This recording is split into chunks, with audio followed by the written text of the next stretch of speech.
Do you yearn for the burn? If, like me, you like to dial up the heat, you've come to the right place. Hi, I'm Ben, and today we'll be delving into the hotly contested world of super spicy chilies and exploring ways to grow fruits that will literally leave you breathless.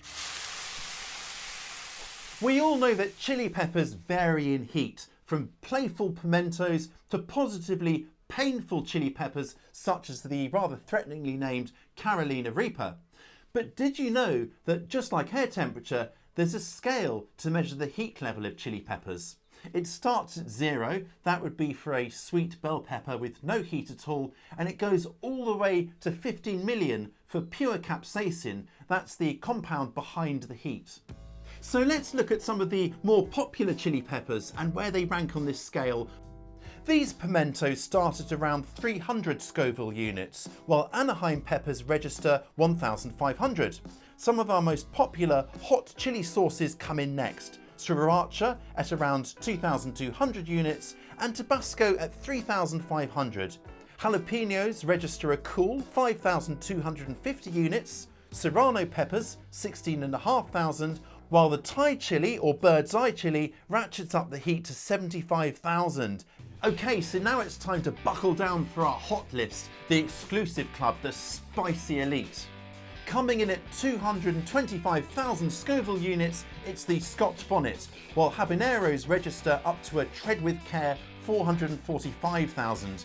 Ghost peppers, they're an astonishing 1 million units. 7-pot primos reach a searing 1.5 million, while the infamous Carolina Reaper, the official record holder, comes in at an eye-watering 2.4 million. The unstoppable quest for searing heat doesn't stop there though, because there's already a pepper waiting in the wings called Pepper X, which has a Scoville unit rating of apparently 3.2 million. Ouch! I scored myself some extra spicy chili peppers. The plugs came in the mail a few weeks ago and I've potted them up into their own pots on arrival. They include 2 previous Guinness Book of Record holders as well as the current record holder. And here they are, and they include such spicy favourites as Moruga Scorpion, Armageddon and of course that Carolina Reaper. I've included next to me a list of what I've got here along with their Scoville rating. Now the rating depends on where you look, but I've included the units as listed by the supplier. Chili peppers ideally need their own potting mix. I've got here a 50-50 mix of an ordinary all-purpose peat-free potting mix, and that is important, I'll explain why shortly, and then coir or coconut fibre, and to that I'm just adding a handful of vermiculite, which will help open it out even more. So I'm just going to mix it all together, and then we can use this to pot on our chili pepper plants. There we are, I think that's it. That's really beautiful. Now the reason I'm using a peat-free mix is because peat tends to hold on to moisture just a little bit too well, whereas the coir fibre holds on to it but lets it drain through, and that's really, really important because chili peppers absolutely really hate sitting in excessive moisture. So I've checked these, they've still got to grow on a bit, but there's one here that's ready for potting on, and I'm just using the mix here all the way round like that, and then just firm it in like that and pat it in to settle it. I want to just talk a quick bit about pot size. This isn't big enough for it to grow to full size. The minimum I would say is about a sort of 8 litre, this is 9.5 litre, but about an 8 to 9.5 litre pot, or about 2 US gallons. That's the minimum size. This here is about 12 litres. This one here is, I think, about 20 litres, or 5 US gallons. Now that's quite big, so you might not want to go to this size, but the bigger the pot, the bigger the plant will ultimately be. I've got enough space in the greenhouse here, so I'm probably going to end up in pot sizes like this and give them the best possible chance.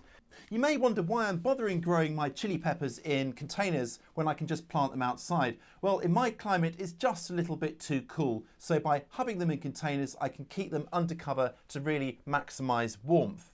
Now, on the subject of watering, I've said that they hate sitting in water. It's really important you bear this in mind. You can get away with watering them quite infrequently. Let the potting mix almost dry out, And once the plants are a bit bigger, they can even start to wilt slightly before you water them. It's important not to overwater because you can get problems with nutrient distribution. So if I'll show you these leaves here, you can see there's a slight discoloration, and I'm pretty sure that's probably due to a nitrogen deficiency because these were overwatered when they were a bit younger. So steady watering, not overwatering, ensures nutrients don't get diluted and they can get all around the plant without any fuss. The other reason not to overwater, especially when plants are bigger, is that water can literally dilute the capsaicin in the fruits, really doing away with your chances of those super spicy fruits. You can start feeding your chili pepper plants while they're still quite young. About this stage onwards, I'm using a liquid seaweed feed and I'm just using it at half strength at this stage. And it'll just give plants a little bit of a boost, but it won't be too strong to burn them or harm them in any way. Once the plants grow on a bit, I'll use it at full strength, and then as soon as they start to flower, I will switch to a feed that's high in potassium, such as a liquid tomato feed. And you can even buy feeds that are specific for pepper plants. Chili peppers really love the warmth, and they're happy up to about 90 Fahrenheit or 32 Celsius. That's pretty toasty, and in my temperate climate, we rarely get to that. So to really up the temperature, I'm going to grow my chili peppers in the greenhouse. And of course, protect them from frost at all costs. Of course, not everyone has a greenhouse, so what are the alternatives? Well, you could try a freestanding plant house, a cold frame, conservatory, a really sunny windowsill indoors, or perhaps a sun-trap patio, growing them against a sun-facing wall that will radiate the warmth that it soaks up during the day back at night. And if it does get rather hot, just open up all the doors and vents to ensure a good through flow of air. Good airflow is important in the fight against disease. Other things you can do is to just leave enough space between plants to ensure that good airflow and pick off any diseased or dying leaves. And of course, if you're in a hot climate, you can just grow them outdoors. You may be looking at this plant here and thinking it's a little bit sickly. This guy has overwintered though, so it's doing pretty well. It's got these crinkled leaves because it became quite badly infected with whitefly and aphids, which is quite a common problem of peppers grown indoors. The great way to get rid of them is simply to blast them off with a hose, a really strong jet of water, and you can also squish them between your finger and thumb. That works really well. The other big pest of pepper plants is the spider mite. Now this really loves hot, dry conditions, the same conditions as our chili pepper plants. Spider mites cause this faint webbing on the leaves and also cause mottling of the leaves, eventually causing the plant to really deteriorate and fall to pieces basically. The best way to get rid of them is to mist spray your plants to increase the humidity around the plant. Use a spray bottle and just mist all around, and that will really discourage those spider mites.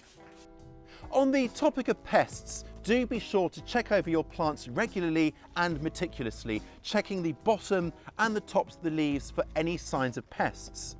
One way to monitor pest populations is to use yellow sticky traps. You can buy these or just make your own. Use yellow card, stamp a hole in, and then just simply slather on petroleum jelly, tie on some string, and then hang it up amongst your plants. Of course, as soon as you spot pests, you're going to have to act quickly.